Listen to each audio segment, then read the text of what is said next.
Why did this episode even need to exist?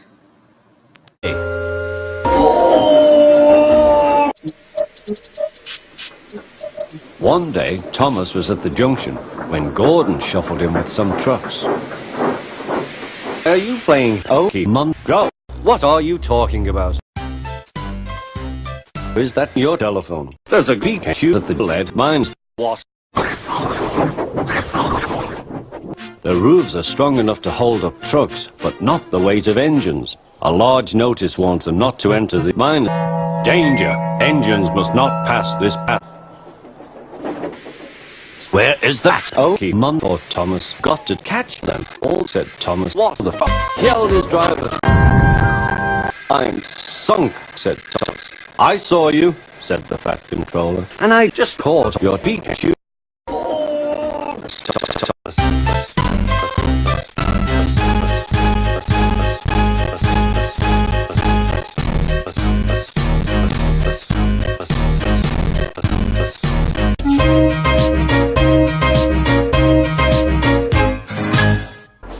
The end. Where? And so repairs took a long time. Get over there! Thomas grew crosser and crosser and crosser and crosser. Snorted Henry. I'll play Pokemon Go, retorted Thomas.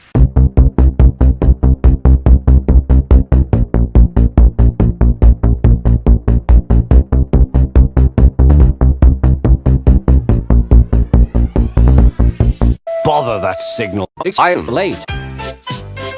Peppa. We may be, but I thought you could stop playing Pokemon Go, Thomas. Rubbish. One day, James was late. Fired Thomas made it worse. You're too fat. Fat? At last, Henry came. Where have you been? Oh dear, Mark is out of order. You don't know me. You're too fat. You need the Fat Controller. The guard is gone. The guard waved his red flag to stop Thomas. But Thomas didn't stop till they came to a Pokemon signal. They waited and waited, but the guard didn't come. I'm very sorry, Mr. Guard, said Thomas. It was your fault, Thomas. Shouting shots and words never really used to pass through Thomas and his hand. One day, Edward was in the shed where he lived with the other engines. They all sang the and Edward and boasted about it. The driver won't choose you, said Gordon. He wants strong singers like Michael Rose. You may think I'm happy, you may think I'm sad, you may think I'm crazy, you may think I'm mad, but hang on to your seat and listen right here. I'm gonna tell you something that'll burn your ear. Hip-hop hat, I'm giving you all the Michael Rose rap. I was born on the 7th of May. I remember very well that awful day. I was in my mother, curled up tight, though I have to say it was as dark as night. Nothing to do, didn't want to breathe. I was so happy, didn't want to leave. Splendid, Michael. Just splendid. The shame of it. The shame of it, said Edward. He can't sing. Said Michael. The driver and fireman felt sorry for Edward. Not. Would you like to sing today? Oh. Yes, please, said Edward. So they lit his fire, made lots of beats, and Edward sang away.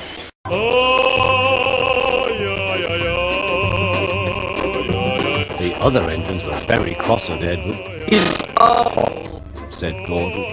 But the coaches thought he was very good, and the driver was very pleased. I'm going to sing again tomorrow, Edward told the other engines that night. What do you think of that? But he didn't hear what they thought, for he was so tired and happy that he fell asleep at once with that night. Next morning, Edward woke up to find just empty. He was boasting. You watch me, little Edward. He said, As I sing Love Me, that will be a splendid sight for you. Edward went off to kill just empty. Said Edward. Thank you, said Gordon, and Thomas, and the driver and fireman, and the coaches, and the silly trucks, and my colors, and just beer. Then Edward went off to kill just beer, and still there were no more.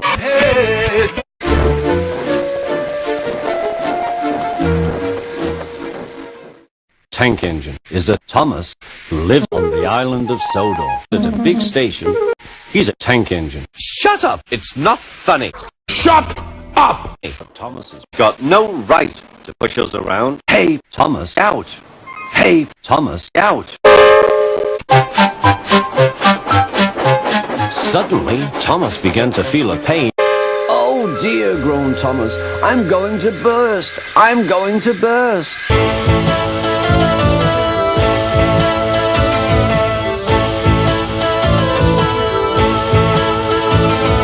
What the...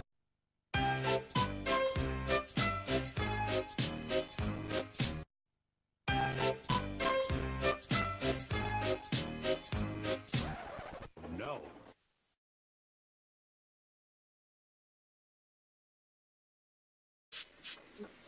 One day, Gordon shuffled in with some trucks. Phew! Phew! Did you see him straining? Did you see him straining? It's all yours, it's all yours, all yours. Shut up! Then they tried pushing from the other end. The fat controller said, 1, 2, 3, fish. The fireman went to turn the points.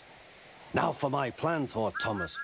Pumping the trucks fiercely, he jerked his driver off the footplate and followed them into the siding. Come back, come back, come back, killed, killed, killed, fish, fish, fish, come back, killed, fish, come back, killed, come back, come back, come back, killed, killed, killed, fish, fish, fish.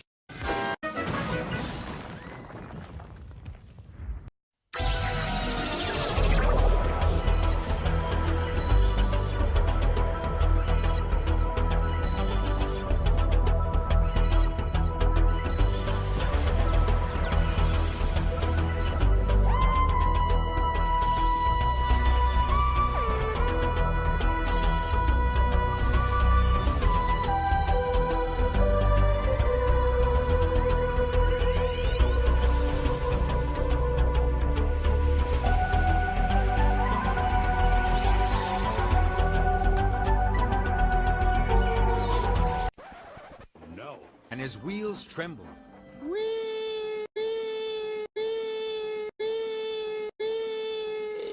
He gasped. And then...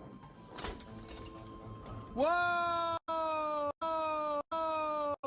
Sir Topham Hatt's brand new Sir Topham Hatt blue car slid away from Thomas and down the other side of the hill. No. A few days later, the fat Henry arrived. Hurrah!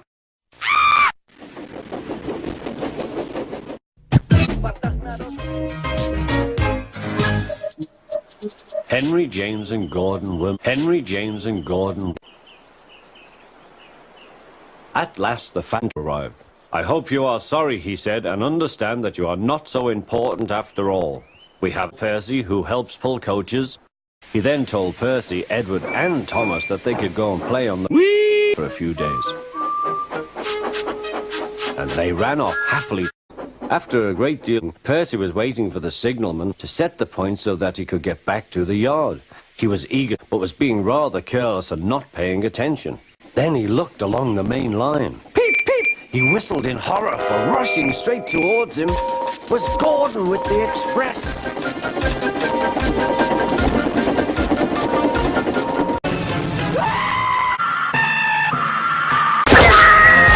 For drivers who want to get the most out of their cars, it's Bridgestone or nothing.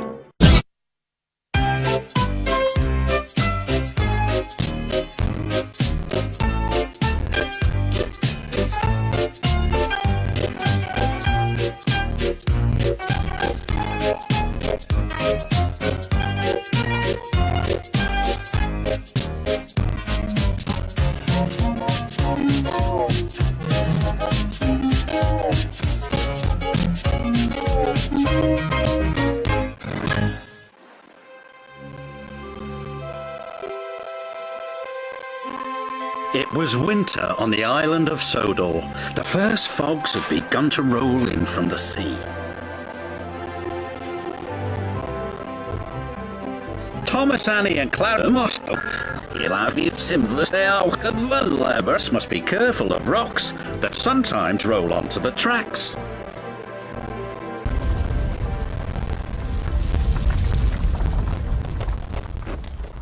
Cyril the Fogman has a very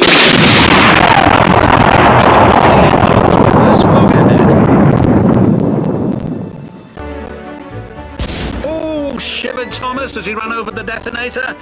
That made my axles tingle. Cyril's done his job, said his driver. There's fog ahead. Thank you, Cyril, said Thomas. That night at the sheds, the factory had something special to show the engines. It was very large and strange looking. Is it, Cyril? Very large and strange looking. What is it? Asked Percy. It's a new invention, a railway foghorn, said the fuck. It warns you when there's fog ahead, like this.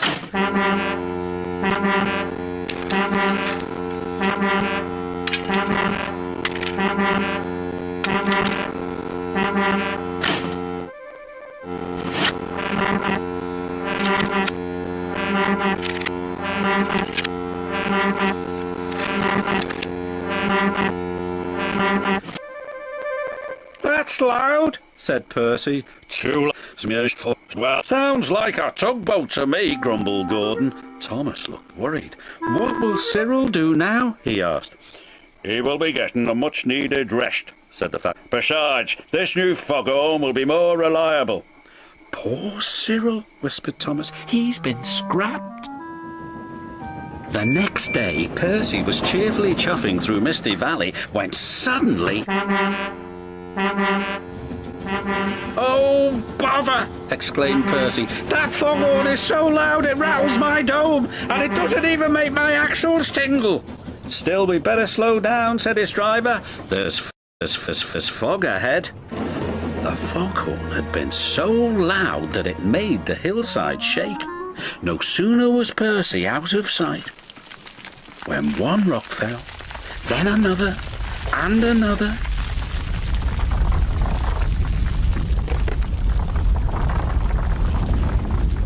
Before long, the track was blocked, and the foghorn was crushed. And not far away, Thomas was happily puffing right on time.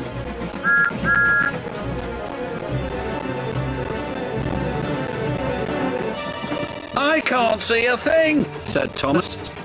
And then before he could even think of anything else... But my buffers, cried Thomas.